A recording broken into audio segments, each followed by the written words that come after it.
There's a clip that's been released for an upcoming episode of the third season of Star Trek Strange New Worlds, where they make use of this serum that turns Pike, Na'an, Uhura, and Nurse Chapel instantly into Vulcans.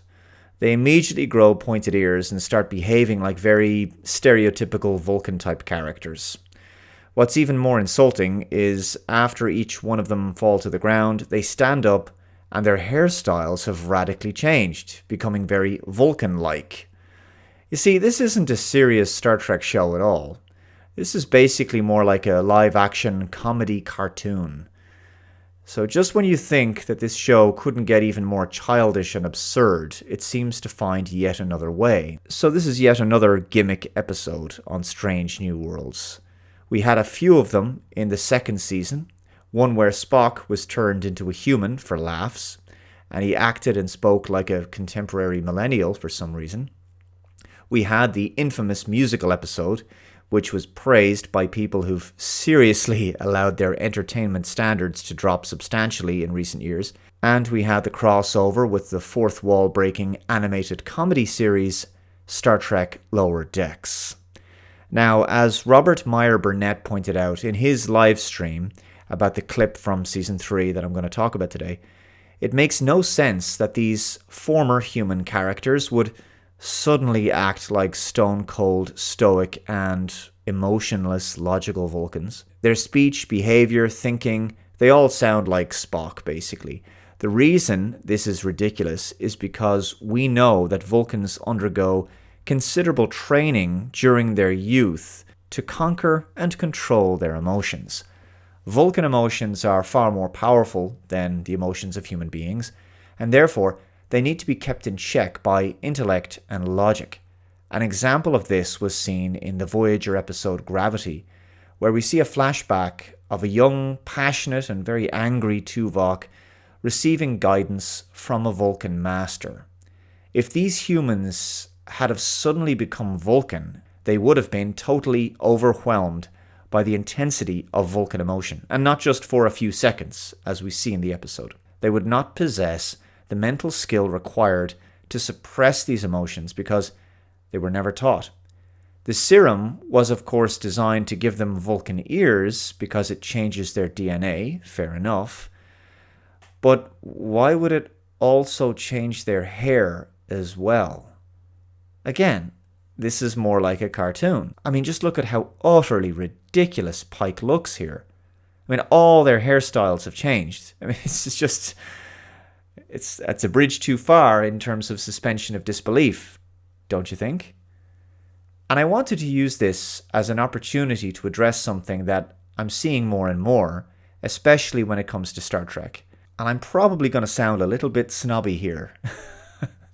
It feels to me that the quality of scripted entertainment has declined so much in recent years that a sizable portion of the audience base seems to have dropped their standards as well. When you highlight how poorly written and idiotic modern sci-fi has become, at least some of it, you get this pushback from some people, and they say things like, just lighten up, it's only a bit of entertainment, it's just a bit of fun, I thought it was pretty funny, I don't look into it too deeply, oh, you're just being negative for the sake of it, etc. And it's as though they've sort of deliberately switched off their critical thinking. Like there's been this sort of boiling frog effect with audiences, where they've just been changed over time to lower their standards. I don't think Star Trek fans of the 90s would have accepted this lowbrow sci-fi, which plays more like fantasy than proper cerebral science fiction. And I think when you highlight this, people can resent you for it. They resent you for being that guy. Like, I'm the old man waving my fist at clouds. I have no problem being that person. It's not my intention to just complain for the sake of it or just to try to be negative arbitrarily. I repeatedly highlight good films and good productions on this channel, but it's been difficult to not observe the decline in some franchises and how at least some members of their fandoms have been kind of gradually acclimated to subpar storytelling. There has to be standards, and different franchises have different standards and expectations when it comes to their storytelling. For example, Doctor Who is more fantastical and a bit more magical in its science fiction.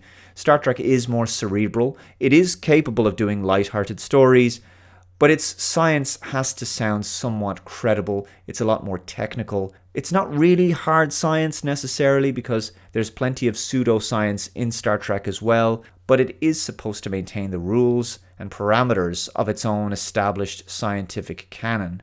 That's how it stays believable without impacting upon suspension of disbelief. But those standards don't appear to be maintained any longer.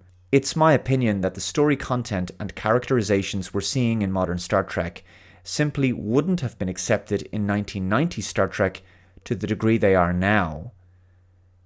The cultural dumbing down of fiction is causing storytelling to focus more on frivolity and novelty and less on quality of writing and intellect. It's much the same for superhero movies, where there's less of a focus on the quality of the story and the quality and depth of the main character's journey and story arc, and more a focus on the novelty factor and gimmick of nostalgia bait and, dopamine hits that people get from seeing cameos of their favorite past characters from other iterations of a superhero franchise.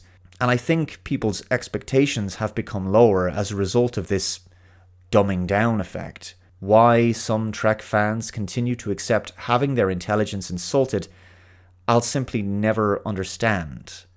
And it's like they don't understand it's happening. But hey, I'm just the negative, contrarian old man waving his fist at a cloud. Thank you very much for watching this video. Let me know your thoughts in the comments below. Take care, and I'll see you next time. Bye-bye.